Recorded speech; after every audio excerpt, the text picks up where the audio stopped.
Welcome aboard the River Beatrice. Join us as we sail the enchanting Danube from Passau, Germany to Budapest, Hungary, with stops along the way. Passau in Lower Bavaria is often referred to as the City of Three Rivers, as it sits at the confluence of the rivers Danube, Ilz, and Inn. With this location, Germany's easternmost port of charming cobblestone streets and graceful arcades has been called one of the 7 most beautiful cities in the world. During the 10th century, the bishops of Passau had become the rulers of the city with an influence that lasted over nearly 6 centuries. They taxed the merchants and collected tolls from salt being shipped along the Inn River. The vital salt trade helped establish the city as a major cultural center and trading town. Passing through Passau, you can't miss the mighty dome, the cathedral standing majestically on the highest and earliest settled part of the city. St. Stephen's Cathedral is a masterpiece of Italian Baroque. The cathedral is home to what used to be the world's largest pipe organ of 17,774 pipes. That's our tour guide. That's a narrow cobblestone street.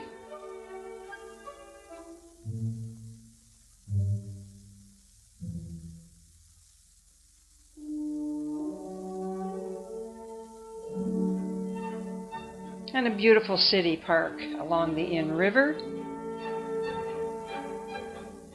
And the confluence of the Inn and the Danube. And as we leave Passau, you can see where the Inn, the Danube, and the Ilz all come together.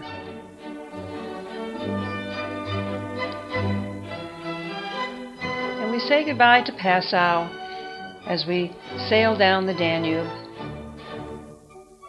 and work our way towards our first stop, which would be Linz for our trip to Salzburg. As we enter into one of the first of 11 locks along the way.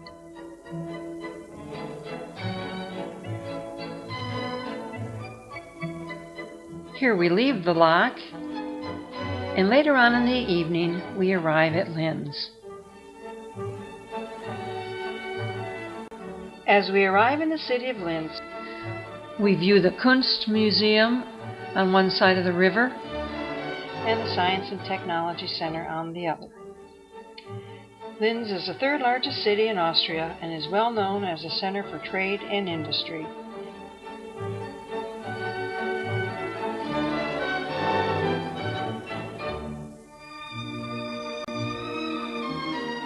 River Beatrice, 13th century main square,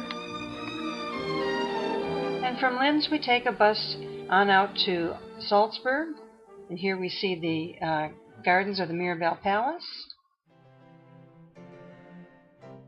Salzburg is the 4th largest Austrian city. Salzburg Old Town, with its world-famous Baroque architecture, is one of the best preserved cities north of the Alps. Salzburg was the birthplace of composer Mozart, as well as the setting for the musical film The Sound of Music. Romantic old streets of the inner city with numerous traditional and modern coffee houses and restaurants invite guests to sit back and relax. We take the funicular up to the fortress, and from the fortress we can see vistas and the Alps and just the beautiful, beautiful city of Salzburg. We say so long to the beautiful Salzburg and Linz and continue our journey next to Melk. As we go through the locks, we get our first view of Melk. Once a fortified Roman post, the little town of Melk today is a charming jumble of towers and cobblestone streets. The main attraction, however, is the grandest of Baroque monuments, the Benedictine Abbey. The massive yellow structure towers on the hill at the entrance of the valley. It was Leopold III in the 11th century who handed over his castle to the Benedictine monks. They converted it into a fortified abbey, and from then on the spiritual and intellectual renown of Melk spread throughout Austria.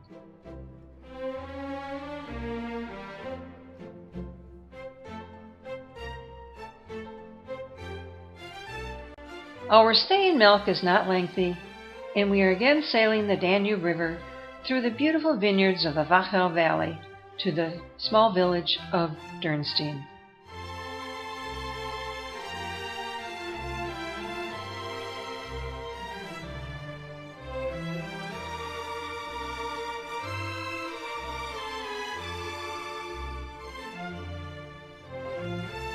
Dürnstein is one of the smallest towns in Austria with approximately 800 inhabitants.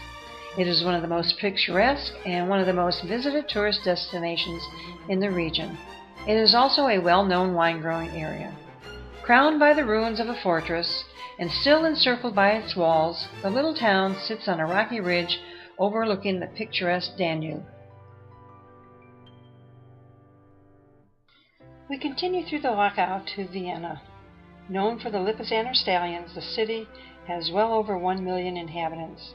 Vienna is also regarded as the city of music, as well as the city of dreams, because it was home to psychoanalyst Sigmund Freud.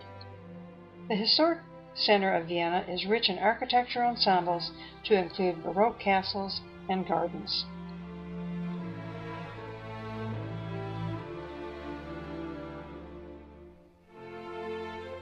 Highlights of Vienna include many theaters, museums, opera houses, as well as the Hofburg, which is home to the treasury where the imperial jewels of the Habsburg dynasty are kept. A number of museums are located in the Museum Quartier, the former imperial stalls converted to a museum. Local Viennese treats are also the Wiener Schnitzel and Sachertorte, which is Vienna's world-famous chocolate cake. And as we finish our tour in Vienna, we can see graffiti on the walls of the Danube Canal.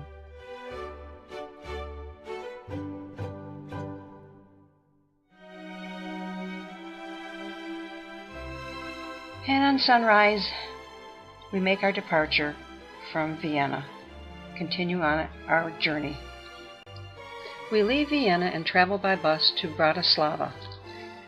The Velvet Revolution of 1989 led to the dissolution of Czechoslovakia, of the Communist Party in Czechoslovakia, and of the formation of a democratic government. Bratislava is the capital of Slovakia. It is connected to the Austrian capital of Vienna and the Hungarian capital of Budapest by the means of the Danube River. Population of this city is less than 500,000 and is the country's largest city. Cityscape of Bratislava is characterized by medieval towers, grandiose 20th century buildings, and also lots of folklore.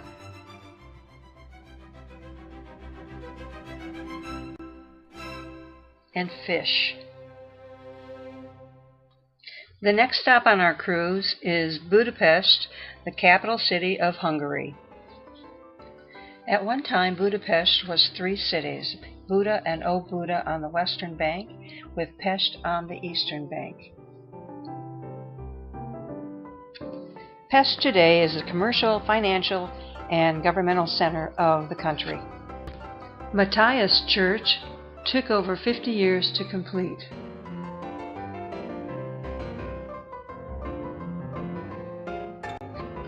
"30 Aradi Utca" is the address of the Capital Inn, the nice little bed and breakfast where we stayed while in Budapest.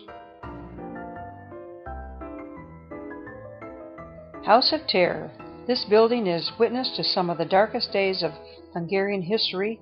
Nazi, communist, and secret police used this building for torture and murder. Heroes Square was created at the end of the 19th century to commemorate the 1000th anniversary of the Magyar conquest of Hungary in 895.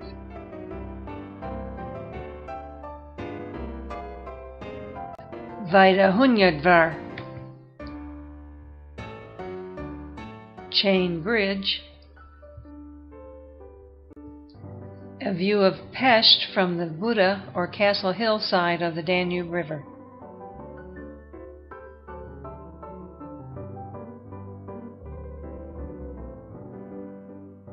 One of our cruise excursions was a visit to a Hungarian puszta and equestrian show. The entertainment showcases exercises that were once practiced for wartime but today are just for show. For example, the riders taught their horses to sit or lie down to provide a smaller target or for protection of the rider. the 5-horse ride, and the traditional cattle wagon.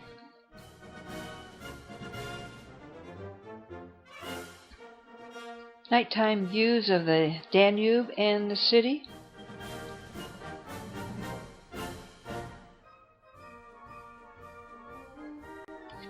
Budapest train station, built by the same man who built the Eiffel Tower, Mr. Eiffel himself, and with one wing taken over by McDonald's.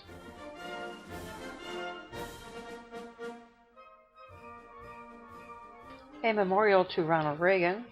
Mr. Gorbachev, tear down that wall. We finish our visit in Budapest and wing our way to the Charles de Gaulle Airport in Paris, France. We are shuttled through Paris, making our way to Rue Claire, where our hotel, Le Grand Hotel L'Evêque.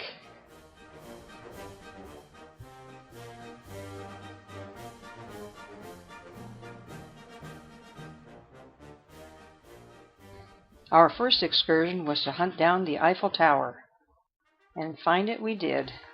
We even hung around for night pictures. Les Invalides, where Napoleon is buried.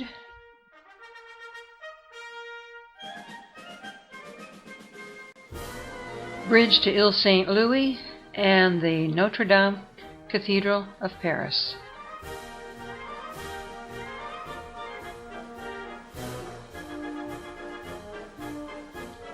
The Museum d'Orsay,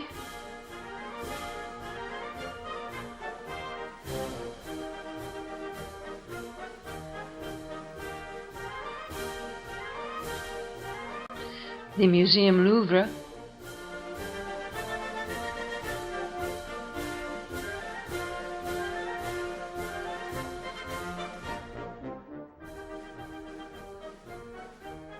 Venus de Milo, A Boy and His Goose, The Three Graces, breakfast of fried egg, tartine, fresh squeezed orange juice, and coffee.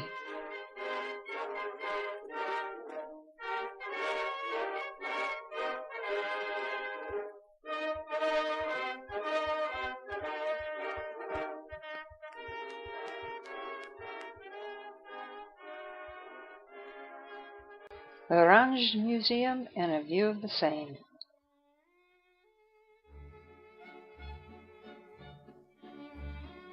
The RER, or train station, or subway, where we headed out to Versailles. Versailles Palace, entrance.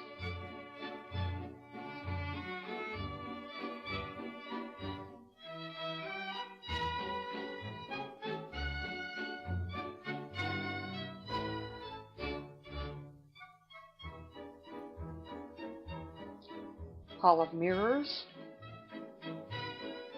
Hall of Mirrors,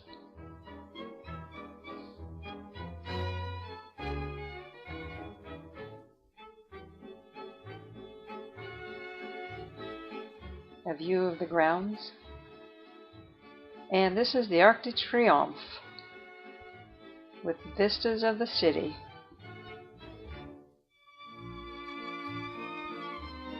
Sacré-Cœur,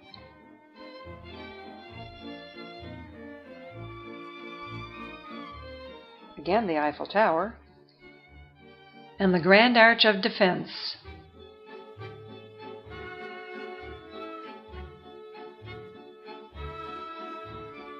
Nightlife.